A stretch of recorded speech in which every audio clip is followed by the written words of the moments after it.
할렐루야. 오늘 오신 여러분들에게 하나님의 놀라운 약속의 말씀이 전해질 수 있게 되기를 간절히 소망합니다. 자, 여러분들은 어떻게 약속을 잘 지키시는 편인가요? 이 말씀을 왜 여쭤보냐면 곰곰이 생각해 보니까 우리가 살아가는 이 모든 세상이 다 약속으로 이루어져 있습니다. 우리가 수요 예배 몇 시에 드리기로 했죠? 7시 반에 드리기로 했습니다. 주일날 2부 예배는 몇 시에 드리기로 했죠? 11시에 드리기로 했습니다. 그 예배 끝나고 교회에서 밥 주기로 했나요? 안 주기로 했나요? 아마 주일날 갑자기 오늘 밥 못 나갑니다. 그러면 여러분들 가만히 막 데모하고 밥 내놔라 아마 난리가 날 겁니다.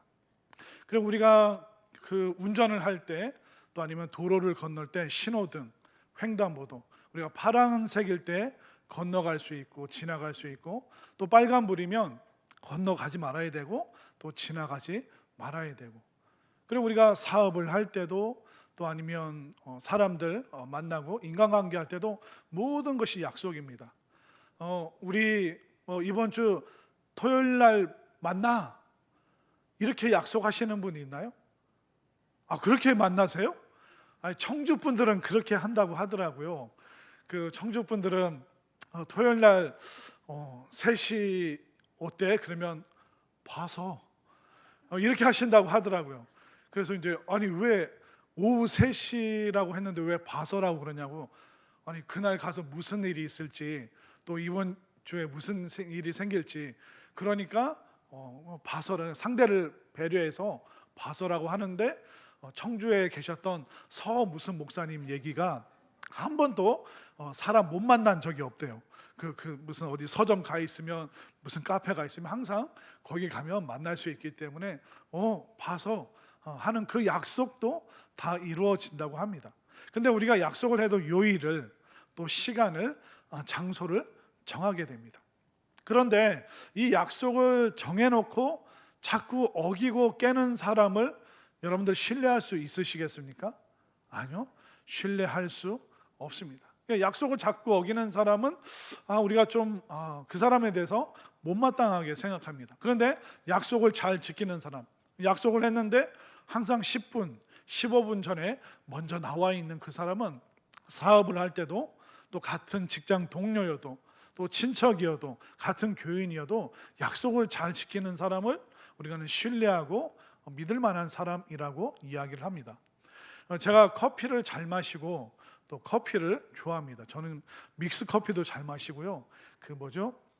우리 교회에 있는 아메리카노, 그런 것도 잘 마시고, 또 이렇게 요즘에 이렇게 원두 드립이라고 해서 이렇게 원두를 갈아서 또 이렇게 주전자로 이렇게 내려주는 거, 핸드 드립이라고 하는데, 그런 것도 잘 마시고 커피를 잘 마십니다. 근데 가끔 이렇게 동네에서 또 이렇게 가까운 커피숍에 있으면 아침에 8시라고 이렇게 돼 있는 데가 있어요. 동네 커피숍에. 그럼 아침에 8시에 커피 마시고 갔는데 8시 5분인데 문을 안 열었어요. 그러면 이제 좀 기다리다가 사장님 안 나오셨나, 그래서 다른 데 가서 마십니다. 또 며칠 있다가, 아니면 그 다음 주에 또 아침에 커피가 마시고 싶어서 맞아, 거기 8시에 열지, 한 8시 10분에 갔는데 또 안 열었어요.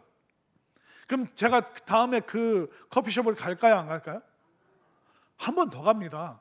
3-4번, 3번은 가줘야죠. 그래서 두 번째도 바람 맞았어요. 그 다음에 이제 8시 15분에 갔는데 또 문을 안 열었어요. 분명히 AM 8시, 그리고 클로즈 PM 9시, 아침 8시에 열어서 저녁 9시에 닫는다고 해서 3번이나 8시 5분에 왔다가 10분에 왔다가 15분에 왔다가, 그 다음부터는 아침에 커피 마시고 싶어도 거기를 안 갑니다. 제가 스타벅스를 좋아하는 이유가 뭐냐면, 스타벅스는요 몇 시에 여는지 아세요? 젊은 분들은 아시네요. 아침 7시면 어김없이 엽니다. 이거는 전 세계 공통이에요. 그래서 8시도 아니고 왜 7시일까 알아봤더니, 사람들이 출근하면서 커피 한 잔 마시면서 출근하라고, 전 세계 공통. 그러니까 이 스타벅스는 인테리어도 비슷하고요, 그리고 어느 나라를 가든 미국이든 한국이든 뭐 유럽이든 커피 맛이 동일합니다. 그리고 오픈하는 시간도 다 똑같습니다. 아침 7시. 그러니까 어떤 지점을 가든 어떤 나라를 가든 아침 7시면 스타벅스가 가까이 있다면 거기서 무조건 문을 열고 커피를 한 잔 마실 수 있기 때문에 사람들이 스타벅스를 신뢰하고 자주 가는 것이죠. 그렇기 때문에 동네 커피숍은 때로는 8시라고 해놓고 약속을 안 지킬 때가 많습니다. 그러나 우리가 7시에 연다, 8시에 연다. 그러면 어김없이 그 시간에 그 약속을 지키는 그 커피숍은 사람들의 신뢰를 얻게 되고 또 사람들이 믿을만하다고 생각하고 내가 눈 뜨고 언제든지 거기 가면 커피 마실 수 있다는 그 안정감을 거기서 탁 커피를 마시면서 우리가 누릴 수 있는 것이죠. 이처럼 우리가 살아가는 이 모든 세상은 또 사회의 삶은 약속으로 이루어져 있습니다. 우리가 병원 갈 때도 어떻습니까? 병원도 우리가 약속을 합니다. 또 식당을 우리가 잡을 때도 예약을 합니다. 예약은 미리 약속을 하는 것이죠. 그러니까 이 모든 우리가 살아가는 이 세상이 바로 약속으로 이루어져 있습니다. 그럼 우리의 신앙은 어떨까요? 우리의 신앙도 마찬가지입니다. 우리의 신앙 여정도 약속으로 이루어져 있습니다. 바로 하나님께서 우리와 세우신 그 언약, 하나님께서 말씀하시고 또 우리가 입술의 고백으로 했던 그 고백의 약속, 우리의 신앙도 이 약속으로 이루어져 있는 것을 우리가 볼 수 있습니다. 자, 한번 볼까요? 자, 오늘 에스겔 16장 원래 1절부터 63절까지 다 읽어야 되는데 그러다 보면 이거 성경 읽고 설교 끝내야 되기 때문에 뒷부분만 읽었습니다.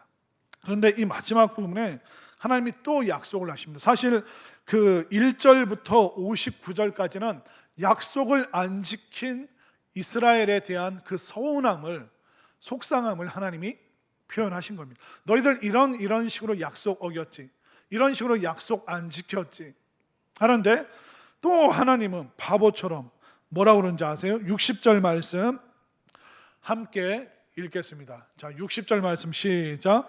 그러나 내가 너의 어렸을 때에 너와 세운 언약을 기억하고 너와 영원한 언약을 세우리라. 아멘인가요? 아멘. 그러니까 1절부터 59절까지 하나님이 너무 속상하셨어요. 이스라엘, 너희들 약속 안 지키다가 바벨론으로 포로로 끌려왔다. 도대체 왜 그러냐 하는데 하나님이 그러나 내가 다시 너와 영원한 언약을 세우리라. 하나님은 우리를 향해서, 이스라엘을 향해서 너무 바보 같으신 것 같아요. 그냥 이스라엘 포기해버리면 되잖아요.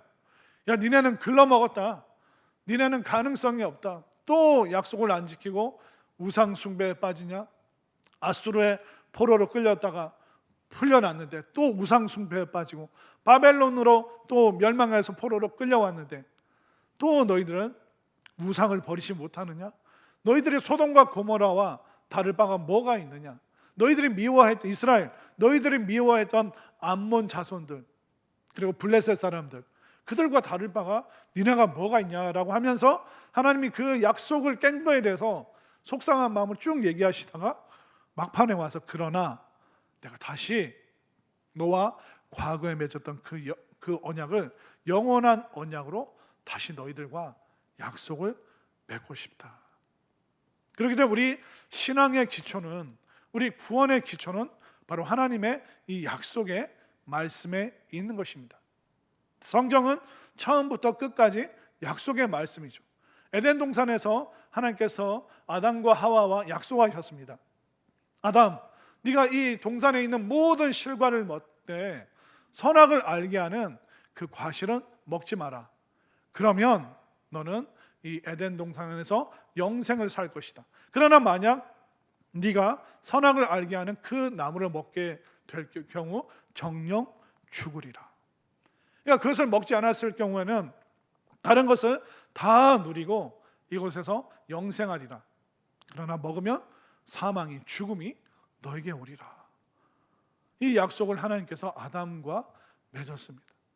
어떻게 보면 이게 그렇게 지키기 어려운 일이 아닌 것이죠. 거기에 몰두하고 뱀의 말에 귀 기울이는 것이 아니라 하나님의 말씀에 더 집중하면 그것을 우리가 누리고 또 영생 가운데 살 수 있습니다. 그러나 인간인 아담이 그 약속을 어기게 됩니다. 그리고 하나님께서 또 아브라함과 약속을 맺으시죠. 내가 너를 가나안 땅으로 인도할 것이고 너의 자손을 하늘의 별과 같이 또 해변의 모래같이 많게 하리라. 하나님께서 또 아브라함이랑 약속을 하십니다. 그리고 모세와 이스라엘 백성들과 또 약속을 하시죠. 시내산에서 언약을 약속을 맺습니다. 이제 내가 너희의 하나님이 되고 너희는 나의 백성이 될 것이다. 하나님께서 계속 말씀을 통해서 이스라엘 백성들과 약속을 맺으시죠. 그리고 요한계시록도 어떻습니까? 우리 주님이 다시 오실 것이고 구원주로 우리에게 오실 것이고 또 우리를 위해서 예비하신 그 천국으로 우리를 인도하신다. 그 하나님 나라가 그 거룩한 성 새 예루살렘이 우리에게 다가오는 그 약속의 말씀을 또한 요한계시록에, 그러니까 이 땅에서 우리가 고난받고 어려움 겪는 것 같지만 결국 예수님이 승리하신다, 또 예수님이 통치하신다라는 그 최후의 약속을 또 요한계시록에서 말하고 있습니다. 그렇기 때문에 창세기부터 요한계시록까지 성경은 모든 말씀이 약속, 언약의 말씀입니다. 예수님께서 부활 승천하시면서도 내가 너희들을 위해서 보혜사 성령님을 보내주리라. 예수님께서 육신의 모습으로 이 땅에 계시면 이스라엘에만 계셔야 돼요. 그러나 성령으로 우리 마음속에 교회 위에 임재하시기 때문에 우리 주님께서는 중국에서도 미국에서도 네팔에서도 한국에서도 주의 이름으로 부르는 그들이 모여서 예배할 때 우리 예수님께서 성령님의 그 임재의 모습으로 우리와 동행하시는 그 약속을, 그러니까 성령을 부어주시리라 그 약속을 하셨고, 또한 약속대로 오순절 성령 강림을 통해서 성령님을 우리에게 보내주신 것입니다. 이 모든 성경의 말씀이 우리의 신앙이, 우리의 태어남과 죽음과 이 땅에서의 삶과 또 천국에서의 삶이 이 모든 것이 다 약속으로 이루어져 있는 것을 볼 수가 있습니다. 그런데 이 약속은 혼자 하는 걸까요? 아니면 둘이 하는 걸까요? 둘이 하죠. 우리가 어렸을 때도 철수랑 영이랑 새끼 손가락 걸고 뭐라고 얘기합니까? 신랑 각시하자. 너 나중에 나한테 시집 와라. 그런 약속을 하지 않습니까? 약속은 혼자 할 수 있는 게 아닙니다. 쌍방 간에, 서로 간에 하는 겁니다. 하나님께서 이스라엘 백성들과 언약의 약속, 그러니까 말씀으로 약속을 맺으셨습니다. 그런데요, 이 약속이 하나님 입장에서는 손해밖에 없어요. 하나님 입장에서는 너무 손해볼 거, 어떻게 보면 하나님의 모든 그 자유는 구속당하게 됩니다. 그러나 우리 인간 입장에서 하나님과 약속을 맺잖아요.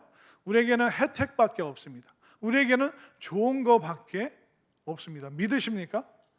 하나님께서 굳이 약속을 이렇게 잘 깨고 마음이 약하고 아침 저녁으로 이렇게 늘 오락가락하는 우리랑 굳이 거룩하신 하나님께서 부족함 없으시고 충만하신 그분이 굳이 약속 안 지키는 우리랑 약속을 하실 필요가 없어요. 약속을 하시면 그 약속을 지키기 위해서 하나님은 계속 손해보는 것밖에 없어요. 우리를 구원하기 위해서 결국 마지막 최후의 수단으로 누구를 보내셨습니까? 하나밖에 없는 그 아들 예수 그리스도까지 우리를 위하여 희생 제물로 내어놓기까지. 왜냐하면 우리를 구원하신다 약속하셨기 때문에 그 구원이 이루어지기 위해서 하나님 십자가를 준비하시고 그 십자가에 우리의 희생 제물이신 예수님을 또 십자가에 보내실 수밖에 없으셨고, 그러니까 우리랑 약속하시면 하나님은 손해보는 것밖에 없다는 겁니다. 그런데 우리가 하나님과 약속하면 우리가 받는 것은 별로 하는 것도 없는데 온전히 다 혜택받는 것밖에 없습니다.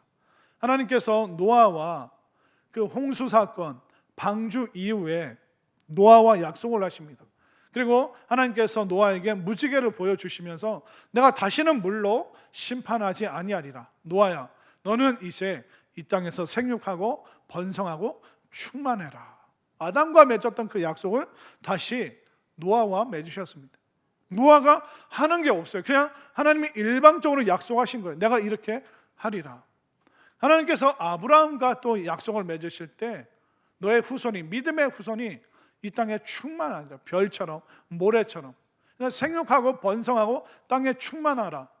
그것을 똑같이 아브라함에게 주셨습니다. 아브라함은 그냥 그 약속의 말씀을 믿고 살아가면 되는 것이지 뭐 엄청난 일을 아브라함이 할 게 없었습니다. 그리고 하나님께서 모세와 약속하실 때, 시내 산에서 약속하실 때, 이제 내가 너의 하나님이 되고 너는 나의 백성이 되고, 그리고 나의 백성이 되었다면 백성이 된 증거는 바로 이러이러하게 살아가는 것이다. 그러면서 율법을 주셨죠. 그러니까 율법을 주신 이유는 뭐냐면 이 율법을 지켜야지 너희가 구원받는다가 아니라 너희가 하나님의 백성이라면 이런 거룩한 삶을 살아라. 그러나 너희들이 완벽하게 거룩하게 살 수 없기 때문에 내가 제사 제도를 통하여 너희들을 깨끗하게 할게. 그러니까 이 율법을 통해서 믿는 사람, 하나님의 백성의 삶의 기준이 무엇인가 그걸 너희들에게 알려줄게. 그런데 그들을 광야로 이집트에서 꺼내시는 거 하나님이 하셨죠. 그들을 광야에서 먹이시고 길리시고 인도하시는 거 하나님이 하셨죠. 가나안 땅에서 그들이 전쟁 벌일 때 승리케 하신 거 하나님이 하셨죠. 그렇기 때문에 하나님이 주신 그 약속을 지키기 위해서 하나님은 엄청 하나님의 열심을 내셔야 되는 거예요. 그러나 이스라엘 백성들은 그 약속을 믿고 나아가기만 하면 되는 것입니다. 오늘날 우리도 어떻습니까? 우리가 예수님을 믿음으로 말미암아 구원받잖아요. 구원을 위해서 하나님이 마음 아프셨고 구원을 위해서 예수님이 찢기시고 예수님이 피 흘리셨잖아요. 우리가 이 구원을 위해서 기여한 바가 있나요? 아무것도 없다는 겁니다. 그렇기 때문에 하나님의 이 약속, 우리에게 주신 약속은 일방적으로 우리에게는 혜택입니다. 우리는 할 게 아무것도 없는 거예요. 그냥 믿기만 하면 되는 거예요. 노아처럼 믿기만 하면 되고, 아브라함처럼 믿기만 하면 되고, 모세처럼 믿기만 하면 되고, 다윗처럼 믿기만 하면 되고, 제자들처럼 믿기만 하면 되고.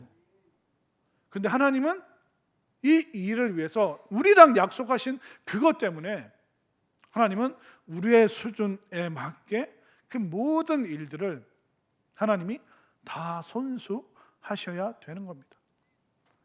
어떻게 보면 하나님처럼 믿지는 장사를 하시는 분이 없으신 거죠.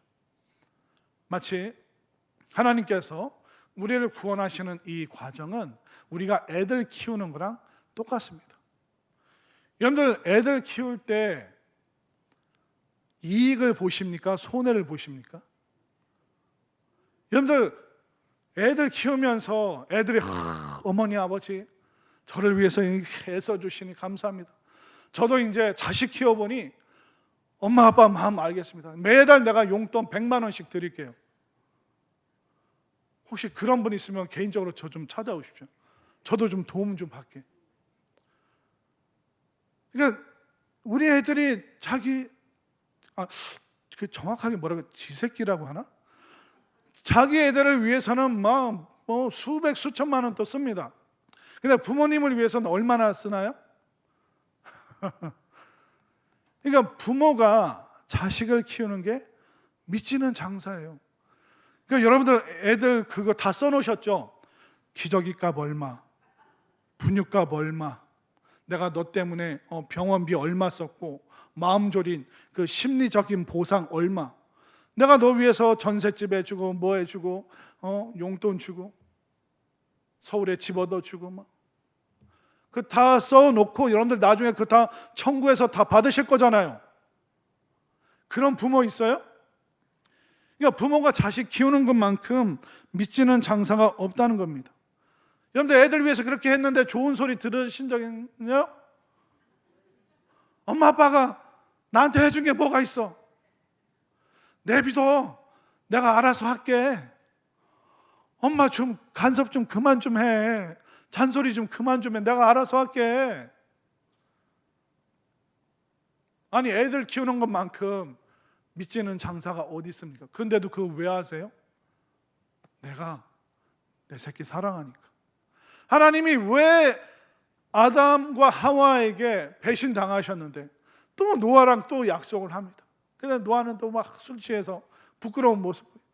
또 아브라함이랑 또 약속을 하시고, 또 모세랑 약속하시고, 이스라엘 백성들 그 약속을 안 지키는 이스라엘 백성은 또 약속하시다가 이놈들 정신 좀 차리라고 아수르로, 바벨론으로, 이집트로 정신 차리게 그렇게 하는데도 수천 년 동안 정신을 못 차리는 이 백성들, 우리가 저 같으면 포기. 야, 이스라엘 니네는 못 쓰겠다. 내가 다른 민족을 들어 사용하겠다. 저 같으면 그랬을 거예요. 근데 하나님 뭐라고 그러셔요? 여러분들 에스겔 1절부터 에스겔 16장 1절부터 59절 다 보세요. 하나님이 얼마나 마음이 속상하셨는지. 그러니까 속상했다고 카톡을 보내시잖아요. 지금 얼마나 힘드셔서 맞다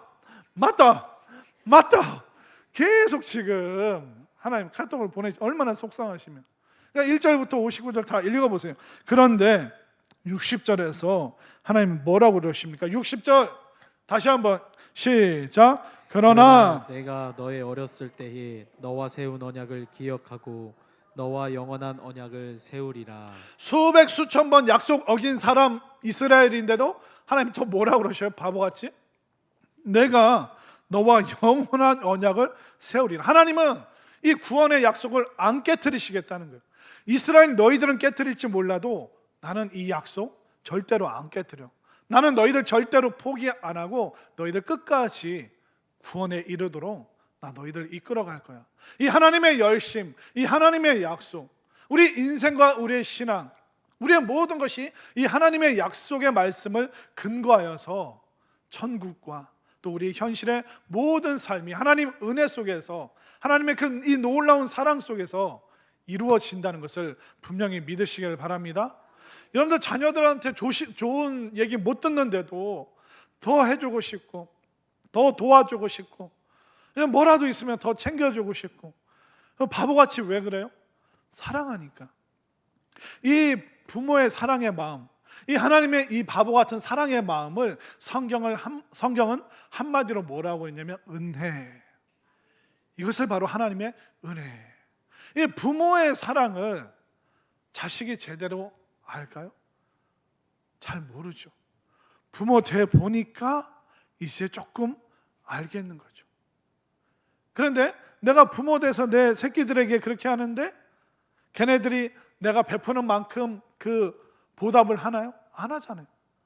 나도 못했고 우리 애들도 못하고, 그럼에도 불구하고 믿지는 장사임에도 불구하고 끊임없이 우리는 안쓰러운 마음으로 자녀들을 바라봅니다. 왜? 사랑하니까. 하나님께서 이렇게 포기하고 싶은 이스라엘, 수백 수천 번 약속을 어기는 이스라엘.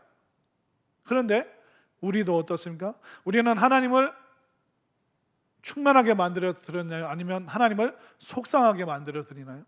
우리는 수많은 일로 말로 하나님을 속상하게 해드리는 그런 이스라엘과 똑같은 모습이에요. 그럼에도 불구하고 하나님께서는 지금 예배드리는 말씀 듣는 여러분들과 영원한 언약을 맺어서 우리가 하나님을 실망케 할지라도 우리 하나님의 열심은, 하나님의 약속은 여러분들을 구원으로 천국으로 인도하신다는 것을 분명히 믿으시기를 바랍니다. 그러면 이 언약의 내용, 이 약속의 내용이 뭘까? 와, 하나님의 열심, 하나님의 은혜, 하나님의 사랑이 약속을 통해서 이루어지는구나. 그럼 이 약속의 내용이 무엇인가? 자, 62절 말씀을 볼까요? 자, 62절 말씀 시작.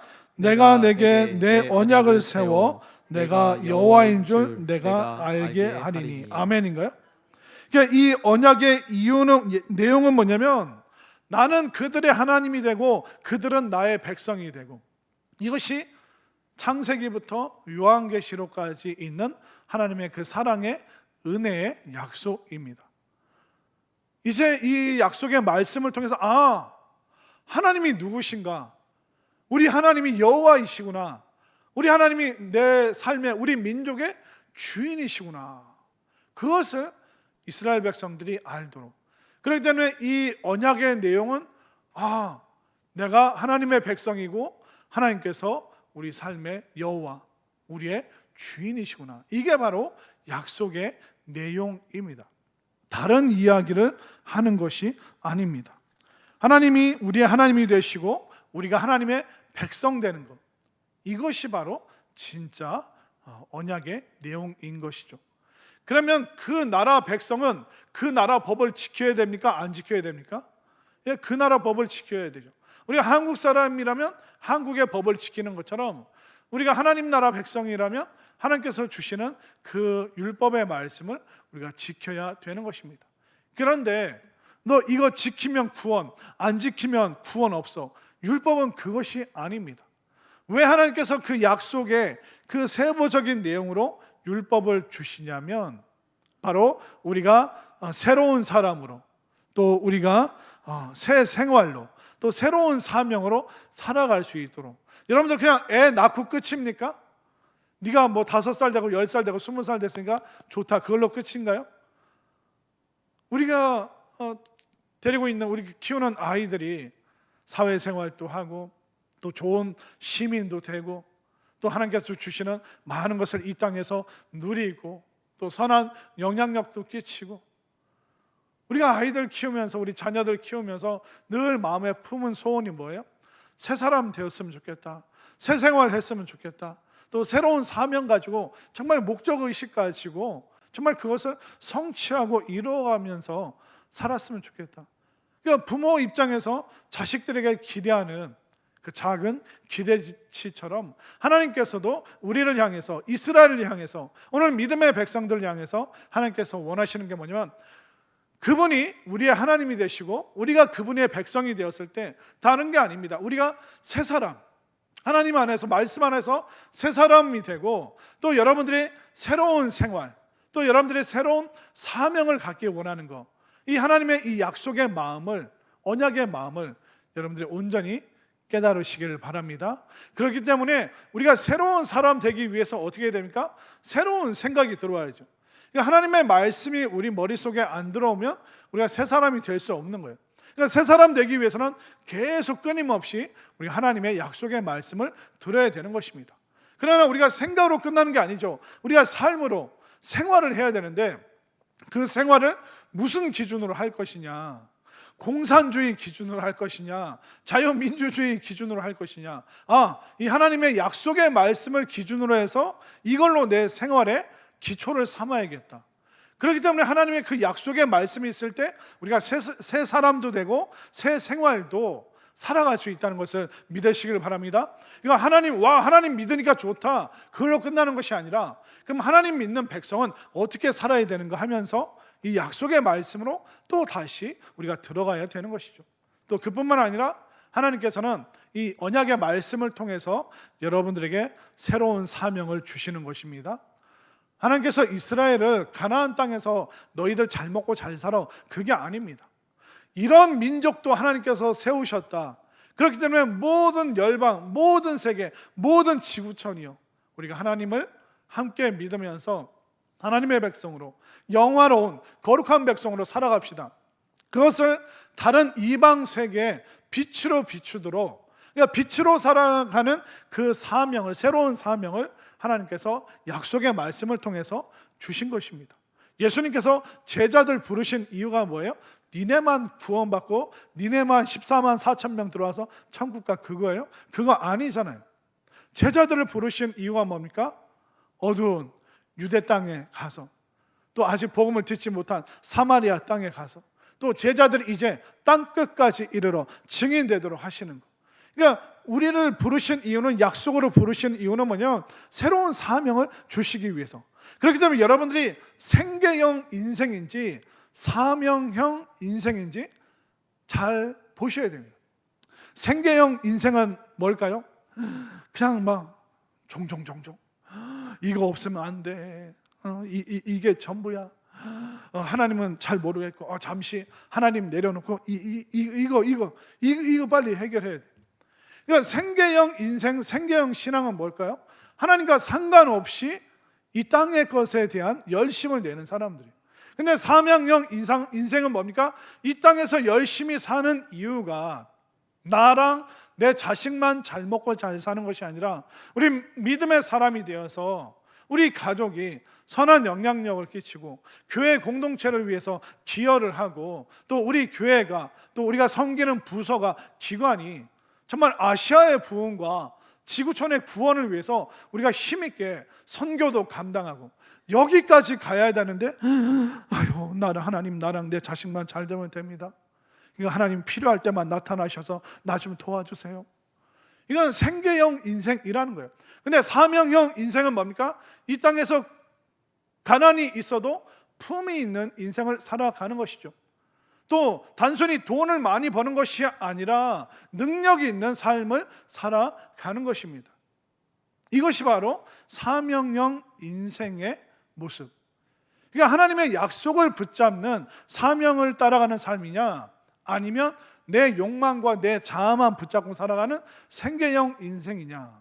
그러니까 신앙생활을 하면서도 하나님의 약속의 말씀이 뭔지 모르면서 그냥 종교적인 열심으로 최선을 다하는 사람들은 최선은 다할지 몰라도 과연 그가 하나님의 백성, 언약을 받은 백성이라고 말할 수 있겠는가?